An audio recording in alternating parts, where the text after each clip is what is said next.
Welcome to Bosses with Baggage. I'm Sherry Sutton, your host and business growth guide. Around here, we believe that failures are our superpowers. So in this podcast, we'll explore the many ways that setbacks can mold, shape, and change your life and your business and ensure that you come out of the fire better than before. Through interviews with business leaders and discussions of my own personal struggles, we'll unlock the secrets to turning setbacks and low moments into opportunities to thrive. From approaching your business with a servant's heart to getting comfortable with being the face of your brand, each episode will be a safe, judgment-free zone to reframe the concept of failure with honesty, empathy, grace, and a whole lot of laughter. So are you ready? Let's go.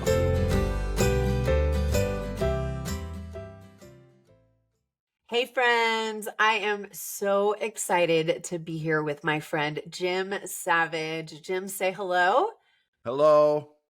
So Jim is an incredible musician, sobriety coach, amazing man. We've been working together for how long? 6 months? 9 months? 6 months, yeah. Something like that. So I've been mentoring Jim for about 6 months. We've been working on sort of his overall business model, how we're going to market, how we're going to get that out there, really taking his sobriety business and taking it to the next level. And that's a whole other podcast that we'll talk about, but just kind of wanted to share how we know each other. But one of the things that I've never heard, his entire journey, kind of how he got to where he is today. I wanted to record that for all of you guys. I find him to be so inspiring, and we have a gazillion mutual friends, and they all find you so inspiring, Jim. And so I'm super excited to have you tell your story of recovery and how it led you to this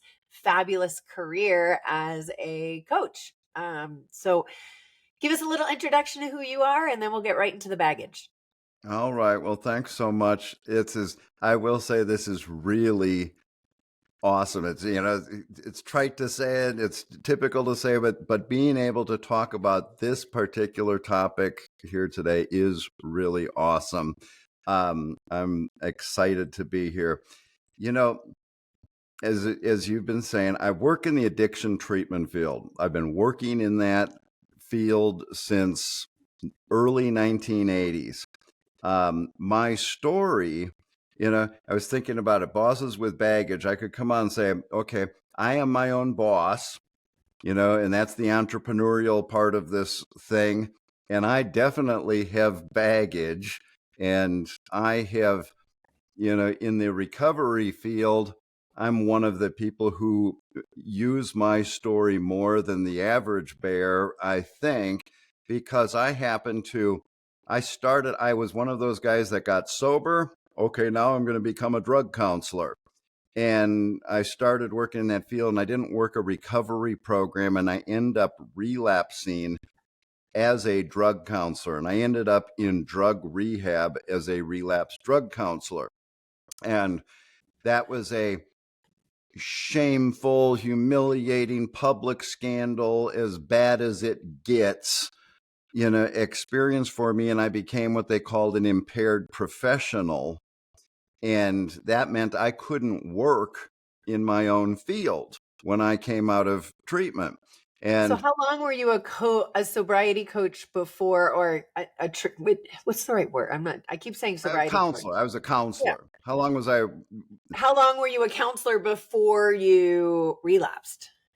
5 years. I don't know if I called myself sober for 5 years at the time that I relapsed. That wasn't even, we won't go into all those details. That's another story. But I'd been working as a counselor for 3 years, employed 3-4 years when I relapsed. So enough for people to know who you were and know that that's what you did. Oh, heck yeah. I was the head of I moved from Minnesota to Texas to take the job in McKinney, right over from, I was across the street from your office. Relapsing I was the head of the school program for in this school district. I was the drug counselor who came from Minnesota to save the kids. And I was on the front page of the McKinney Courier Gazette. He's here to help the kids. And I was this long-haired Yankee coming in talking about recovery, and I was telling the parents, you need to look at your own issues and all that kind of stuff. And they were gunning for me before I ever went down. And so you can imagine when I went down with a flame, flame, flame. So yeah, people knew. People Well, knew. how long were you, and for those of you guys don't know, this term I'm about to say is like, how long were you back out? So, and when you're in the recovery world, as I am as well, we talk about going back out, which essentially means like, going back to whatever your addiction of choice was. So how long were you kind of back out? Well, again, that's sort of a long story. Technically, I was sober for 3 years. I relapsed, and that was 2 years before this happened, what I'm talking about. And so really what it was is I never got the horse back in the barn. I called myself sober, but I wasn't being honest about it. And I would use once every 6 months kind of thing for that period of time. But then there was one last, real binge, a couple months, and I was like, okay, I got to quit this. And I got into finding out what it means, the whole I'll quit tomorrow thing. So I had been out for 2 years. I ended up on sort of a more pronounced binge for a month or two before they realized what was going on. They circled the wagons and sent me to rehab. Oh, so you didn't go, I mean, did you go voluntarily or you were kind of voluntold? There was an intervention. There was a meeting in my backyard in McKinney, and they said, we've got a plane ticket. And I will say, from a recovery standpoint, I was just saying this to a group of people yesterday. I talk about this moment a lot. It was like, this is going to be bad. This is going to be a public scandal. And to be honest, again, on our recovery, level here, somebody said to me, he said, Jim, you're sick and you deserve to be taken care of. And I had moved into this. I made a mistake, and this is a business thing, in the recovery business, of using my profession thinking that was my program. I became a drug counselor, and I'm learning all about this. I know more than those people in that are working recovery programs.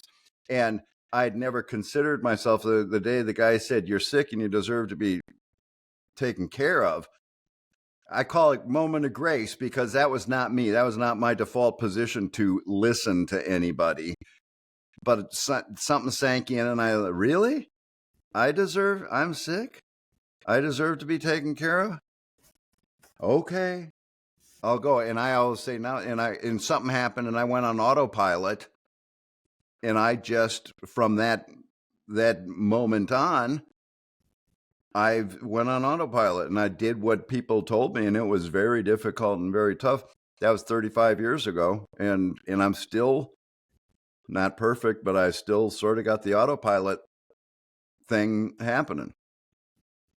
That's cool. So walk us through. So, God, that's got to be awful. Like knowing that you're secretly using as you're sitting across from someone trying to coach them how to not use. Again, I know we're going to get into talking about business stuff here, and you can see how it is sort of an interesting. I'll just say this, and then they sent me to treatment at a facility where I had sent a 19-year-old kid 2 weeks earlier.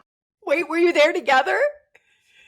We were there. He walked out of the cafeteria with his little tray in his hand, and he looked up and he saw me. This was in Arizona. We were from Texas. And he looked up, he thought I was there to visit him. And then he looked down and he saw the wristband that I was a patient, and he got this grin on his face, and he proceeded to make my life miserable for the next several weeks. Boy. There's more, but again, that's for a different. I know that's a whole other. Knowing you and I, we could sit here for 4 hours and have this Right. podcast. Okay, so you realize when you come back out that you still want to be in this space, right? That must have been an interesting. Yeah, what happened for me was I came out. I was an impaired professional, couldn't work as a drug counselor. I'm a musician. The only other thing I could do is play music. And I was, I was all in. I got lit up spiritually through that experience. And that's what changed everything for me. And I got into all that. And I thought, I'm going to try to use music, somehow, and marry music and recovery stuff. And I started making meditation tapes. And I actually wrote a rock musical.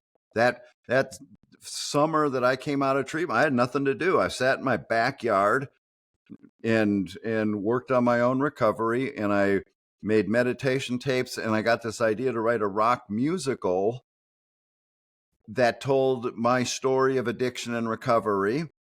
And I put that together, and I eventually started going around to treatment centers playing my songs and talking about sharing my story through music. And eventually I got back into the treatment field, and all the stuff that I was doing with meditation and spiritual, sort of non-traditional spiritual approaches, and my musical thing, I just started using all that stuff as I gradually entered back into the treatment field.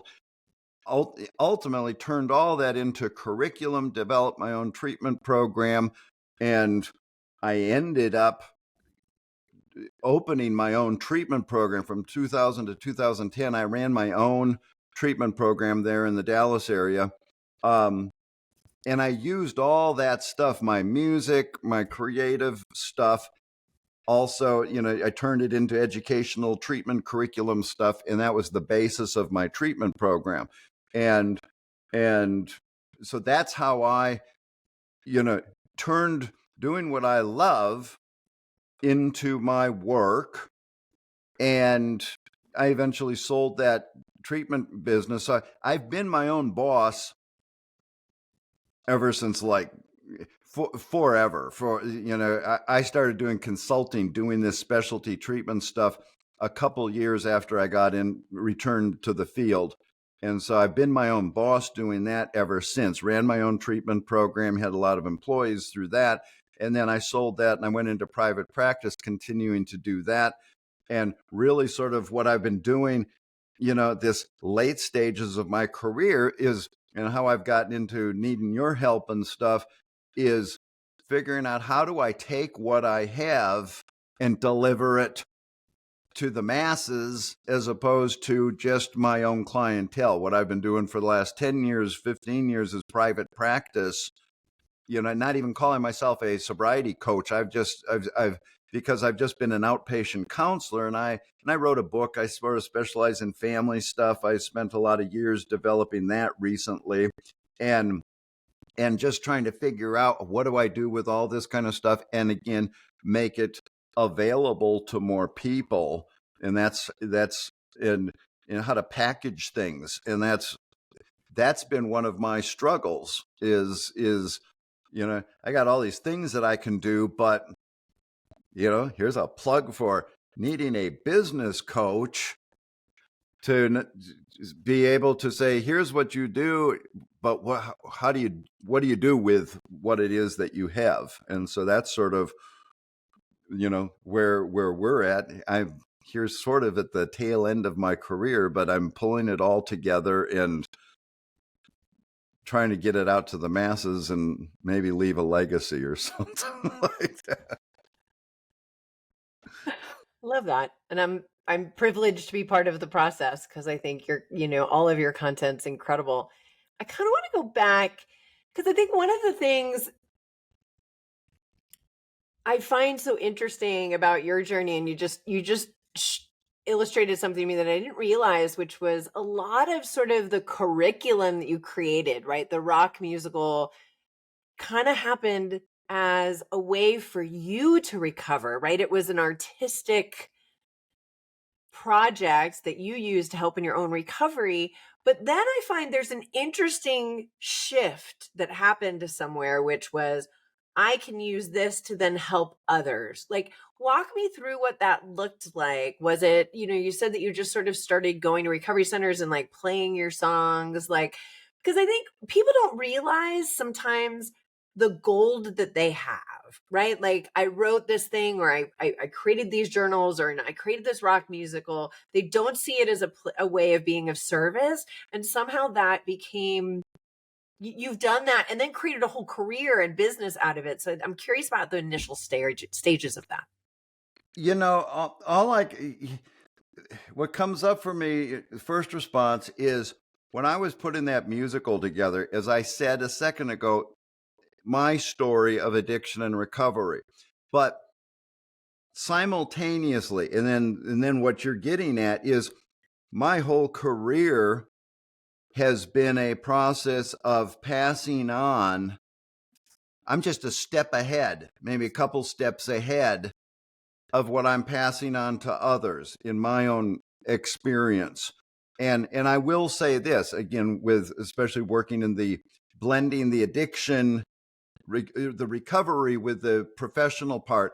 I'm a strong, loud advocate for, because I learned the hard way in this business, separating my personal recovery is not my business. I mean, is not my, you know, my professional life is not my personal recovery. But to that, I would say walking sort of a razor's edge of, when I wrote that musical and the things that I was learning spiritually, like you and I have talked, about my recovery wheel that's based on the medicine wheel, life is a circle. And I was learning other spiritual things. And I realized I was having these lights come on thinking I was the first guy who ever discovered this. And then realizing I don't think I'm the first guy that has learned this, that we all have the same story, basically.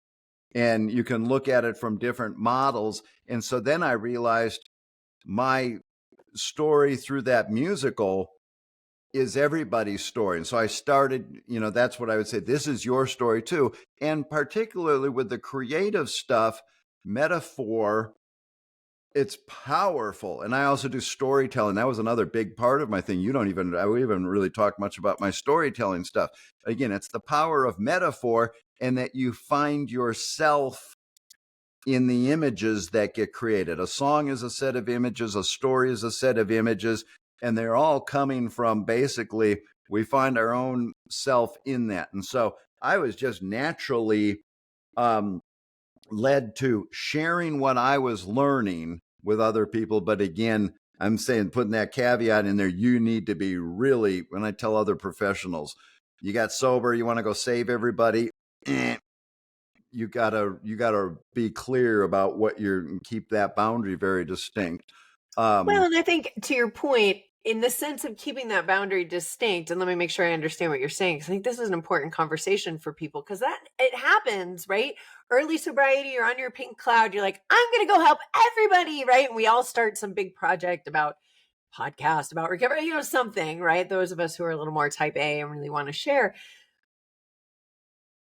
I think what you're saying is you have to keep that difference between, this is my way of being of service, maybe through work or something else, but I still need to maintain my own recovery program, because without that, I can't do all of these other pieces. And you said this in the beginning of your story, which was, I thought that this, the quote unquote service that I was doing through work counted as my recovery journey, and it's not. They need to be separate.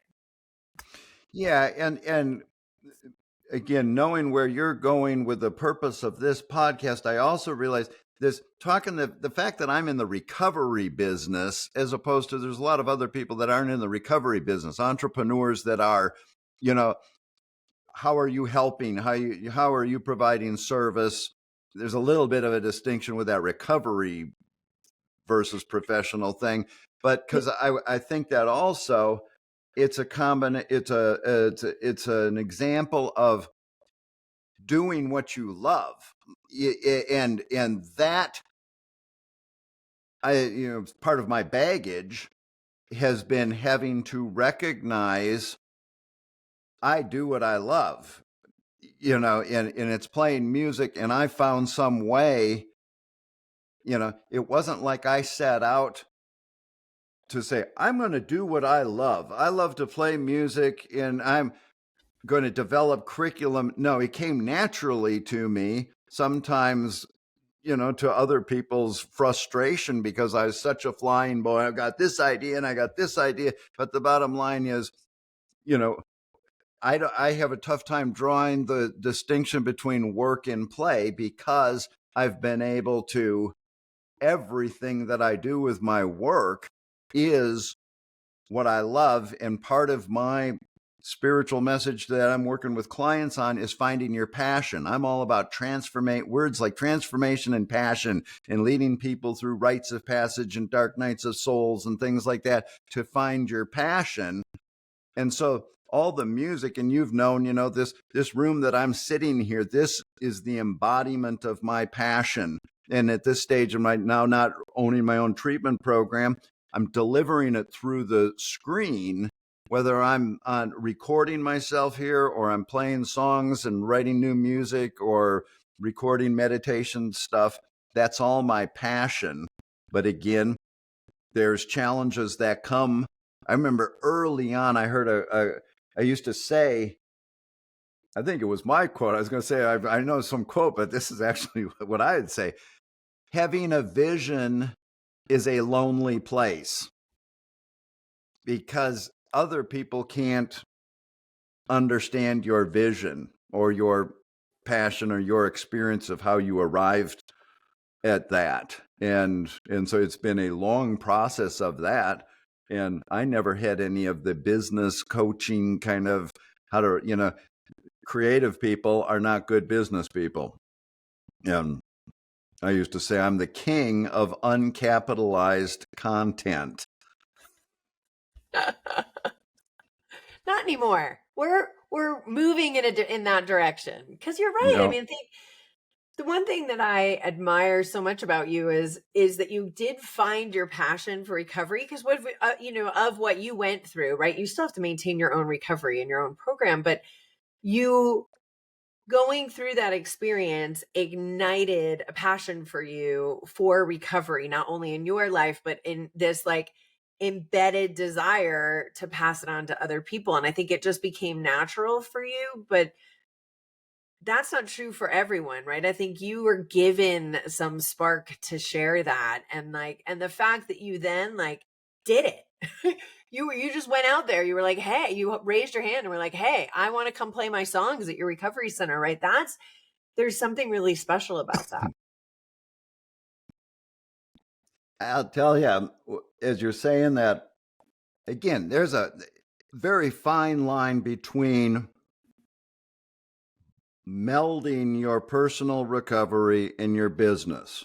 And I think I'm making that message clear that I'm very dedicated to maintaining that. But I have successfully done that. I'm picturing some of the things that I've done in my career through, helping other people. I have a couple of things. The bottom line is I used to, I'd take young people out on these wilderness retreats and we do vision quest ceremonies. And there's things that when I talk about them, there's certain sentences.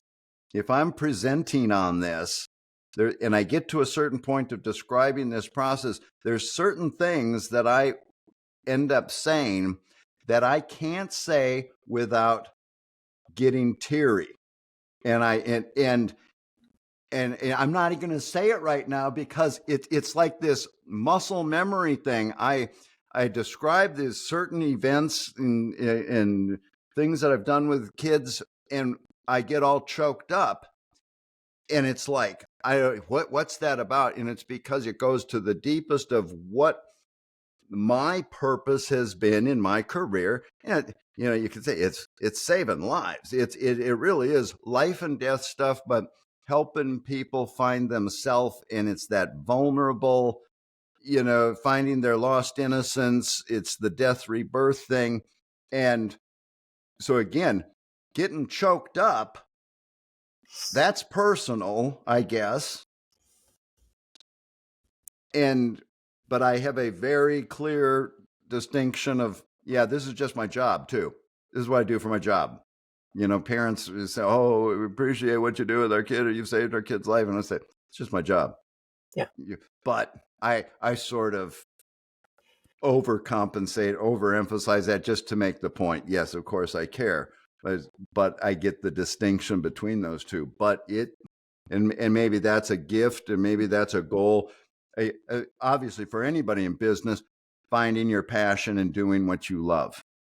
Then and you do it, like you did it, right? And you've done it for a very long time, and you keep finding other ways to evolve. And I think there's so many people who have that spark of, I want to serve, I want to help other people, based on, the experience that I went through, right? Like, I've been there with you. I understand what you're going through. Let me now guide you through this journey. And like, quite literally, doing vision quests as you do with kids. And I think, but that's the dream, right? I mean, I think you've just been maybe doing it so long you've forgotten, right? Like, because I think anybody else listening to this, even, me, who's 3 years into this, right? I feel so blessed to be able to live the dream and follow my passion and help other people to sort of get through what I went through. And for me, it's, not only the recovery piece, which I don't really coach on, but just this search for authenticity and search for finding my voice, and making money about, doing it. And I think you're an example of what that looks like. again, bosses with baggage. I still have to struggle in recognizing, this is my own personal, like I said, we're having a therapy session here to the rest of the world. I still struggle thinking people have to point this out to me. Look what you've done. And I sometimes don't feel successful because I haven't made $1 million or whatever doing this. And I still feel like I'm figuring it out, even at this stage. And that's again, my own baggage. We could unpack whatever is in here that makes me view things that way.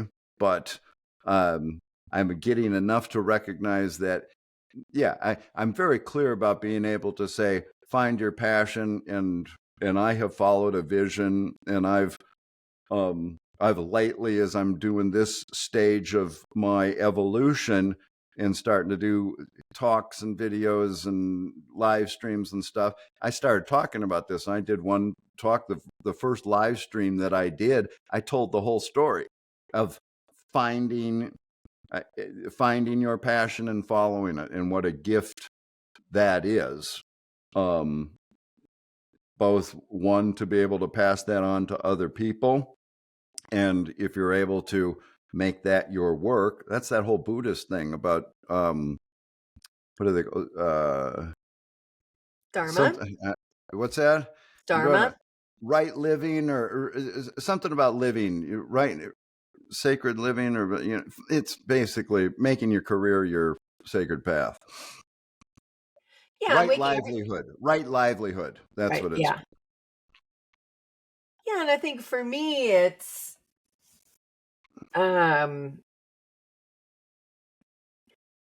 sort of the only way to really find, I don't know if the word is agency, but the only way to really fully live in life, right, is if you have the opportunity to have, all areas of your life mission focused, right? Whatever that mission is, right?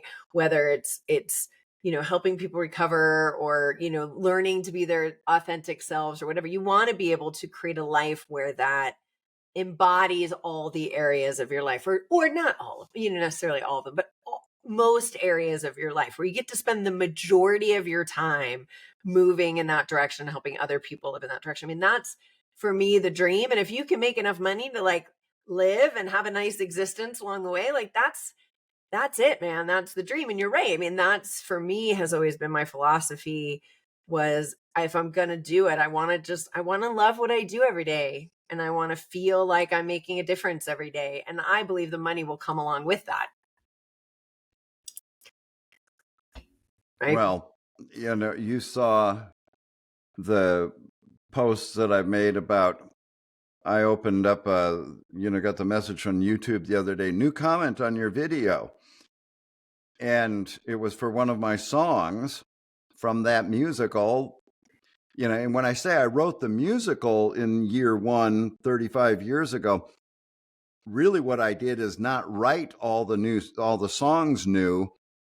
I took songs from that I'd written earlier in my life, because my premise was, when I was starting to think, if my premise is we've all got the same story, and as an addict, I've been writing songs all my life, I should, if my premise is correct, and we write songs or we tell stories to explain our experience in life, I should be able to go back and find songs that tell my story. And that's what I did. And so I used some songs from that musical that I'd written when I was a teenager.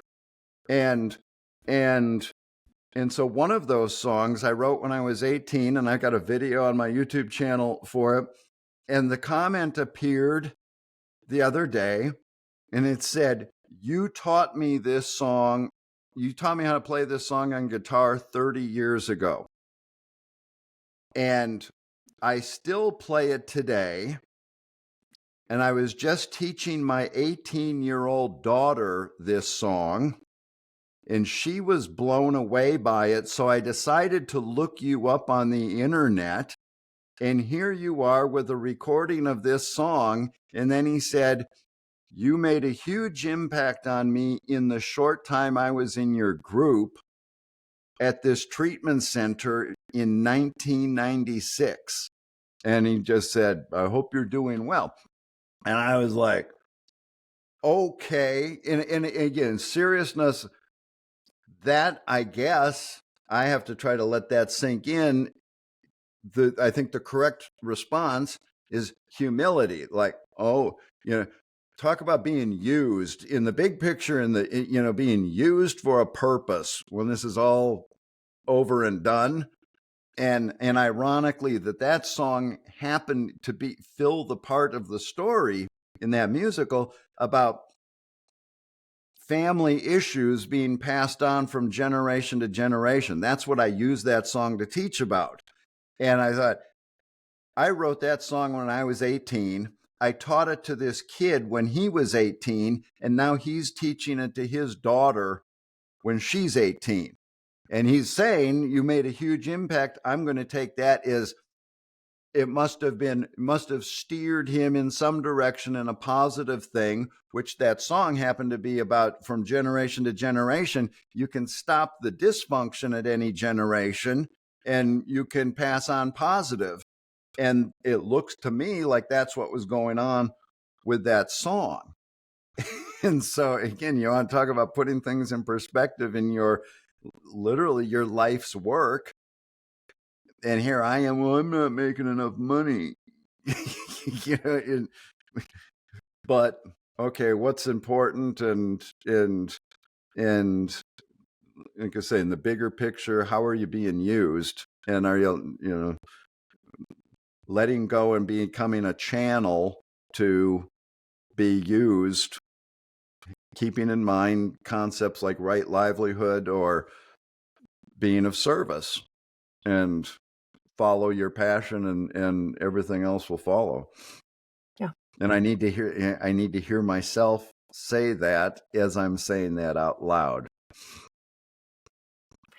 We all do. I mean, I think you're blessed that you have that opportunity to have some people because you've been doing this for a long time, I think if you put it out there, I know if you've talked about doing this, is like put it out there and get those referrals back, right?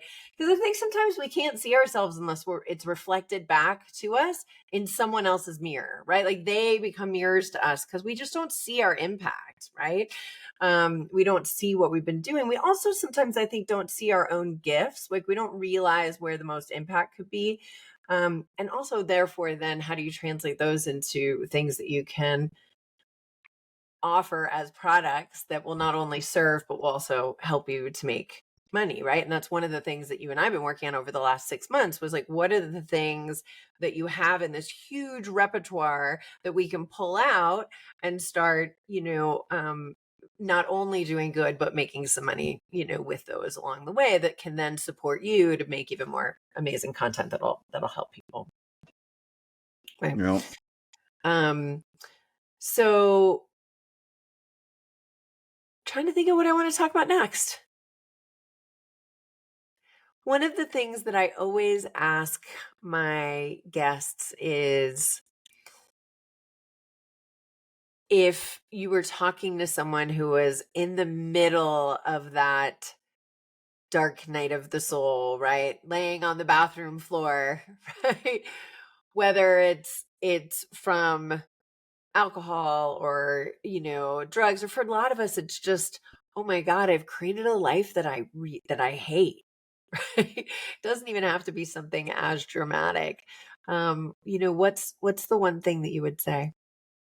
You know, another comment that I got on a YouTube the other day.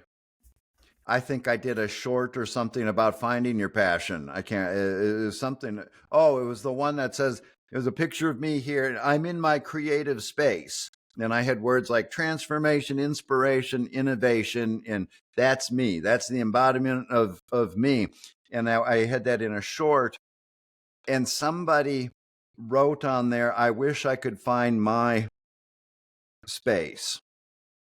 And I think that person had also commented on another one of my videos that was about addiction. I did a little short about from one of my songs that was about the despair of hitting bottom. And I think that same person commented something to the effect, I can relate. I'm reading through between the lines. I think there's somebody who's struggling.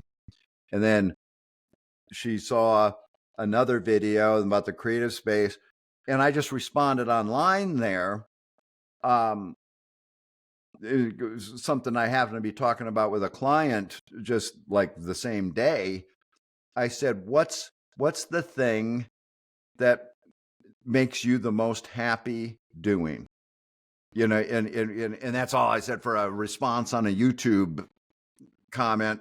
But what I was getting at, I talked to another client the other day in sort of meditative practices. There's a concept of finding your song. And it's the idea of think of the thing that brings you the absolute most joy. And think of yourself when you're in that moment doing that. What does that feel on a literally an energetic level in your body? What does that feel like when you're in that moment of bliss, euphoria of doing something that you love doing? Recently for me, I started playing hockey a few years ago, and man, a wrist shot that hits the post, we call it bar down, hits the top pipe and goes into the net. Oh, yes. There is no feeling like scoring a dirty wrist shot from the slot. And you saw that Beatles video that I posted this morning. I was telling this client, I said, I used to play in this Beatles cover band. And there's this moment in a Beatles song. It's on the side 2 of Abbey Road song called You Never Give Me Your Money. And right when they go into the chorus and the whole band comes in and they go, ah. And I used to say when I was in the band playing that, when we would hit that chord and I'd go, ah, that was me in my song, that moment there. And I would suggest to somebody, find your song. Now it takes another step. How do I apply that to business? How do I turn my career? Okay, it just takes a little bit more talking to hammer that out, but the principle is the same. Again, me sitting here in this studio, you've watched me move into this new place, and when we first started working together, I kept pointing over here, and I'd say, "This, I want this to be me." And that's my song. Whatever I think of that I'm doing through there. And so that right there is any business person's, whatever their services that they're employing or delivering, find your song. Can that be your song? And so the idea, short answer, what makes you the happiest? What gives you your bliss? What do you feel the absolute most joy about? And then use that as a starting point to, how do we translate to real life tangible stuff? Yeah. And there's always ways to make businesses from those passions, right? Because if they're genuine, and they usually are, there is always a way to you monetize it. We just sometimes can't see it when we're in it, right? And that, shameless self-promotion. Like that's what I do. That's what I kind of help people figure out is like, okay, I've got this passion to help people with this thing, often because I went through this. How do I make that into a business, right? How do I make money at it while also doing good, right? And I think you're such a good example of doing that, right? It's taken on many incarnations over time, right? But it's always been the same passion. And I think one of the things that I admire about you too is that you found that feeling, you found that song in that analogy, and you're like, I don't want to do anything else that doesn't fit, that doesn't make me feel that way. And that's a level of presence and willingness in your life to drive towards feeling a certain way that I think unless you've gone through something really difficult, you don't realize that you want that and you're not willing to drive towards it because you're like, I don't want to go back to that bathroom floor. So this is how I want to feel and I'm going to do whatever I need to do to drive towards that. I'm having a moment. I'm remembering at a dark period. It didn't have anything to do with my recovery journey. It was business-wise, a dark business period when I owned that. Oh, I know what it was. When I started my treatment program, I did it under the umbrella. I did it as a joint venture with a bigger hospital, and I was leasing space from them, doing my own program through their thing. And the plan was to eventually break away from there, not stay there forever. And I was not allowing that day to come to break away from it. And the hospital finally called me one day and they said, you need to go. We can't keep doing this. The idea was to do this to help you get on your feet and get this started. And then you break away and go open your own space. And I remember having a conversation with my friend who was sort of a business mentor. And he said, and I was looking, I got to lease my own space. And I was looking at the numbers and all that kind of stuff and it's like, I can't do it. It's not sustainable. It just, I remember I was on a flight and I was talking to him and I said, I've created something that can't be sustained. And I remember he said, you'll do it. I said, no. And I was I was in a dark place when I was having that conversation. I said, I can't, it won't work. And I remember he said, you'll do it because it's the only thing you know. And he was referring to that. You'll do because it's the only thing you know. It's you're following your passion, and when you are so married to it, or committed to it, I don't know. Guess what? I made it work. Yep. Yeah, and that's cool, right? Like not a lot of people do that, and I think you're a living example of being able to do that. I love what you were talking about finding the emotions you want to feel. I did some work using Danielle Laporte's core desired feelings. I don't know if you've ever heard of her. She's amazing. And I did that early, actually, before I started this business. It was one of the things that I was like, what am I going to do in my, in my life? I had been in the corporate world. I'd become an entrepreneur. Then fell into a battle with alcoholism. I'd gotten sober. And now I was like, now what do I do? Right. I'd gone back to the corporate world for a little while just to kind of figure out, what I wanted to do. Did I want to go back to being an entrepreneur? And I found Danielle Laporte and my sort of just trying to understand what was next for me in my life. And she talks about creating this list of core desired feelings and going through that process. And I still have them. I don't have them up on my wall right now just because I redecorated, but I have a list of my core desired feelings, and every decision I made, whether it was what I was going to eat, what I was going to wear, what I was going to, where I was going to go that day, what job I was going to take, right? Decisions small and large. I would look at my list of core desired feelings and I would say, okay, does this make me feel, right? They're like spunky, expansive, connected. And if it doesn't, then I'm not allowed to do it. It has to be, right, that it's also like the Marie Kondo, if it doesn't bring you joy, throw it out, right? That's taken me a very long time to do in my closet. I haven't quite gotten that far. But I love that idea of like find the emotions that you want to feel and then go after them and be willing to set boundaries and say, I'm not going to do anything in my life, in my career, in my relationships, in anything else that doesn't give me those feelings. Because if I don't, I'm going to end up back on that bathroom floor. And because I've been there, I know what it's like. And I want to be here instead. But being willing to make the decisions to make that happen. It's tough stuff. Yeah, because it's scary. Because now you're setting boundaries, especially, for many people who've gone through some dark night of the soul. A lot of times that happened because we didn't have boundaries of some sort, right? And we always struggled with that. So being able to say, like, I'm going to do this for me, and I'm okay. I'm going to walk away from things that don't serve me to make me feel like this, and that's the work.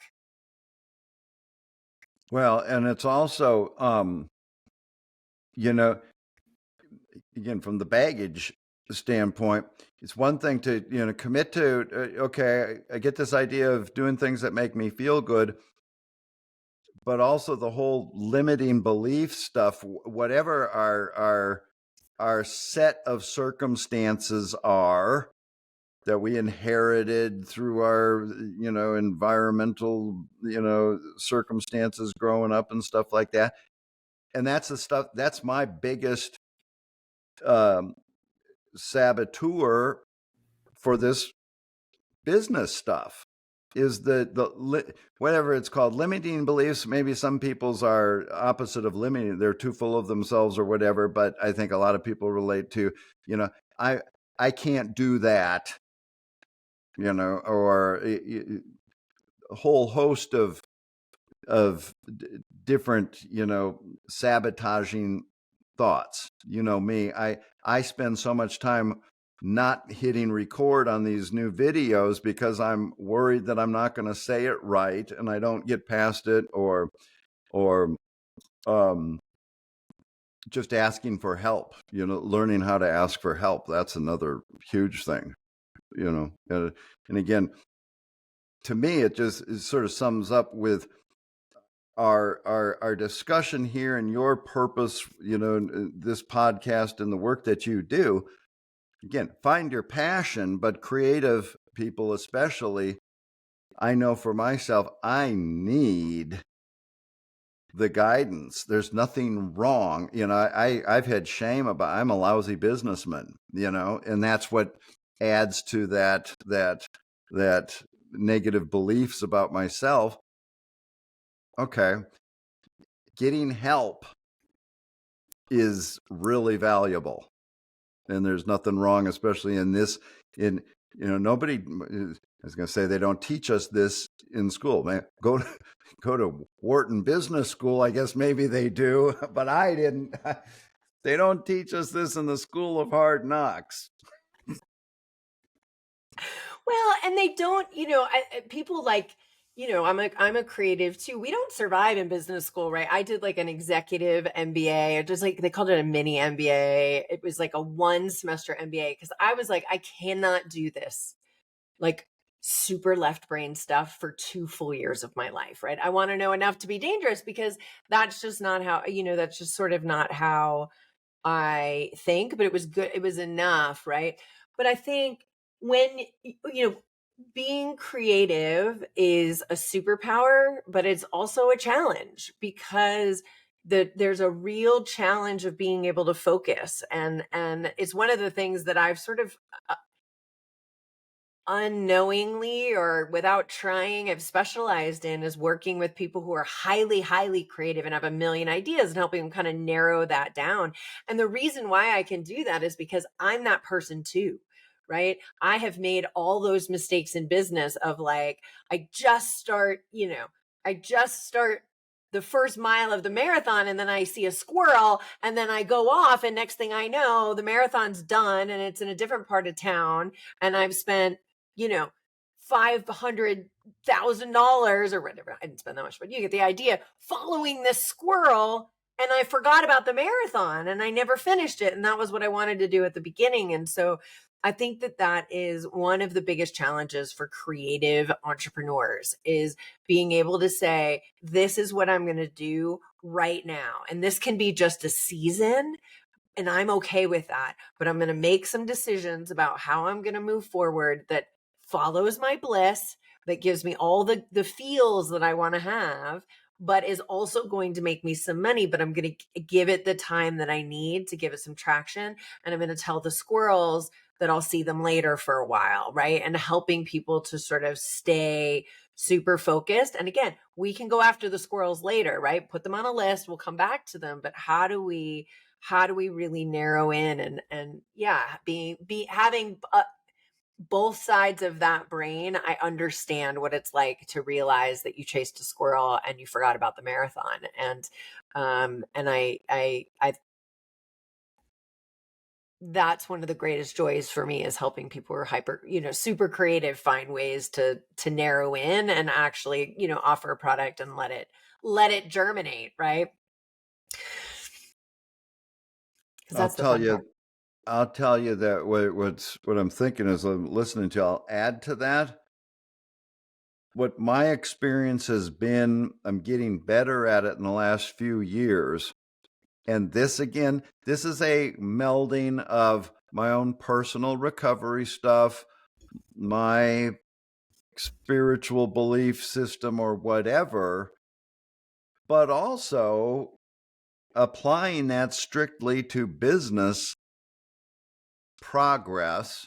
And that's the point of recognizing. I've gotten better over the years at recognizing, it's as corny as it sounds, and you heard it since early first recovery or whatever. Everything you experience is an opportunity to learn. Growth is a lesson. And I've gotten pretty good. I don't know if joke I say, I don't know if it's just called becoming old and depressed or if it's becoming spiritually evolved. I'm not sure what the difference is. But, I tried this. I go down this squirrel path for 3 months or 3 years or something like that. You know me, when I got off I started doing the online course. I'm going to make an online course and bam, I'm going to be able to retire because it'll just, passive income, ching, ching, ching. And then we started recognizing, okay, I got to sort of go back and develop audience and, do that kind of thing. And I found myself saying, and I'm grateful that I actually believe it, telling myself, I don't think that was a waste of time. It was part of this thing. Or even when I try something that doesn't work, being able to recognize, no, that's a learning thing. And I even, I learned from, okay, I make a TikTok short thing, and I watch it and I look at it a couple of days later and I see what works from that. What gets my eye? Okay, I'm learning more. going through, you helped me redesign my website. And, it's like, you're frustrating. No, that's too much. No, that's too much. The message. And I'm like, no, and I'm able to recognize I'm learning from everything. And again, whether that's a good, a valuable way to blissfully go into the end, and we had, when it's all over, is that we had no idea what we were supposed to be doing anyway, but we're putting our ideas to, I'm doing what I'm supposed to be doing, or I'm not doing what I want to do, and I can be frustrated about that or whatever. But you know what? It's all happening the way that it should. How I respond to that, is affects how I feel. But I'm grateful that I've been moving more towards being able to recognize that everything is a learning thing and there are no failures. Yeah. And we're always going to, we're always going to do things in our business that are, and in our life, that are going to flop. Maybe if they're not huge flops, there could be little flops, right? And that's okay, right? We're going to post the TikTok that we think is brilliant and it gets no likes, right? Or, we invest a bunch of money in something and it doesn't bear any fruit, right? And you're right. I think you're so wise. Like, they're all learning lessons. I think we in the entrepreneurial space have been sold this idea that, well, you just do these two things and you work an hour a day and you're going to make hundreds of thousands of dollars and you're going to have a Lamborghini in your driveway. And while it sometimes, maybe sometimes people do that, but it's generally more about finding something that is that combination of, how do I want to serve the world? How do I want to feel in the world? And how do I create a way to monetize that? And how do I find a way to continuously take the actions that I need to take to get to that purpose? And that, I think, is often where the rubber meets the road, especially for creative people, is they're like, okay, I know what I want to do. I know how I want to feel. Let's put together a plan. But then there's the action side of it. It's right. It's back to that, like, faith without work is dead. Is that, how do I take that vision for my life and the impact that I want to make and translate it into, like, actually sitting my butt in my chair and getting it done for the amount of time that it requires every single day, right? And that's where the real entrepreneurial magic happens, when all that gets married. Absolutely. I can think of things that I've spent money on, training, that didn't produce the desired result, or the sort of teased result at the time, but being very clear while I was in it, and I learned early on when I was making the online courses, and, I'm going to create a webinar, and an evergreen webinar, and I followed the format to in sort of salesy, but I'm being a student, I'm being teachable, I'm going to do exactly as is, and you know what, that never really panned out as far as what I thought it might do. But the experience, I created a whole bunch of stuff, and the content that I created is so valuable, and just used in a different way. And so that's an example of what I mean, of being able to recognize, okay, this, I'm not getting the desired result for this, but the lesson in here is, oh man, in one of those first things that I spent money on for training in this, the premise, one of the, they're talking about, getting over our fear of being salesy, and sleazy salesy stuff. And the concept, and again, I'm not making fun of this, the concept of putting forth, selling is serving, that you've got something that helps people, and if they don't know that you have it, it can't help them. And so there's this weird, we don't want to feel sleazy and salesy. And even as I'm saying that, I know that that comes up. I still struggle with that, but I got to tell myself, no, they don't. It's an opportunity to help people. But again, that's what I mean by that limiting belief stuff. We can have all sorts of thoughts that come in and can distract us. 100%. 100%. And that's a very common one, right? Is, I don't want to be sleazy, right? But then we have to find ways that we can create content that doesn't do that, right? And that's a whole other podcast for another day, right? But it's all about always serving, right? Even when you're creating your content, how can I make somebody else's life better by sharing this story, by giving them this little tip or whatever? And if they buy, they buy. And if they don't, they don't. Right? That's not, you believe that by putting that out there, you will attract the people who need you, and that will bring you the money that, is appropriate. Right. And I think looking at it that way and looking at your content as service, as opposed to sales and me trying to get a buck, right? It shifts the feeling of it from hustle to back to our core desired feelings, right? And back to our mission. And you're doing a great job of that. Well, I was just going to say, and trust me, I'm listening to this right now, because as soon as we get off of this, I have to hit record.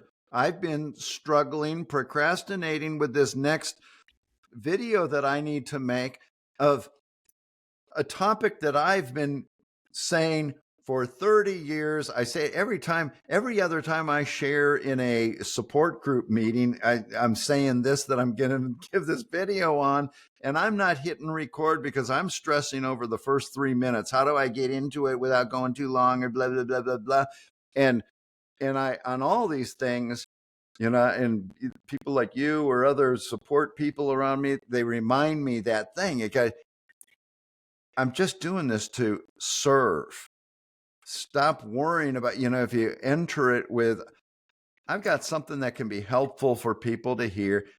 I need to get over myself, hit record, and deliver something, what I know, can help people. And I know how to say it. Okay. It might not be perfect. I might flub over a word or Whatever. Everybody flubs over words all the time. And that's right. totally okay. It makes us human, and people buy from people. It's such a valuable mindset shift. It just changes everything. I talk to, my spiritual mentor guy, and I'll say, I'm dragging my heels. I got this thing I need to do today. And he'll always reframe it. Well, you're going to be helpful to other people, right? Oh yeah, that's right. I need to hear that. And that shifts the mindset. And that's really valuable stuff to be aware of. Yeah, for sure. Well, thank you so much for being here today. If people want to hear that video that you're about to record as soon as you get off the phone with me, or the video with me, where can people find you? Where can they learn more about you? And I want you to do a little plug for your amazing book as well. YouTube, Jim Savage Recovery. My website is jimsavage.net. I got a couple books. You're probably talking about my most recent is an ebook that's called Sobriety Doesn't Have to Suck, a guide to finding excitement, renewal, and spiritual fulfillment in recovery. And that you can get that on my website. That's a free download, free ebook that you can just pick up. A guide to finding excitement in recovery. So that's it. Go to my YouTube channel. All my music and stuff is on there. The website. shows services that I offer, coaching for both individuals and families. Awesome. Well, thank you so much for being here today. I appreciate you so much.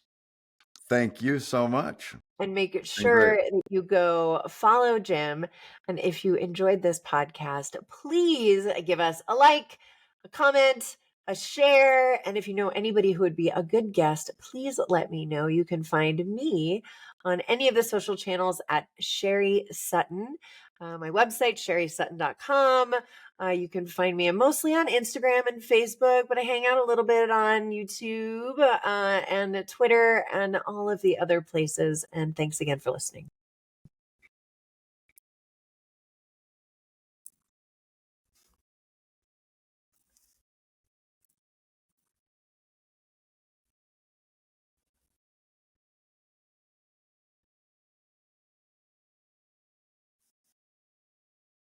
Thank you for listening to Bosses with Baggage. We are honored that you chose to spend your precious time with us.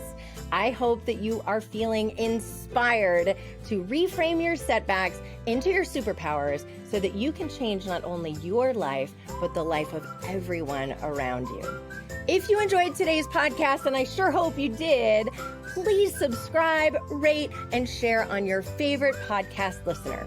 And if you have any ideas for a future guest, or you need some help growing your business, I'd love to connect with you. You can find me directly on my website, which is sherrysutton.com, SherrySutton.com. We'll see you next time.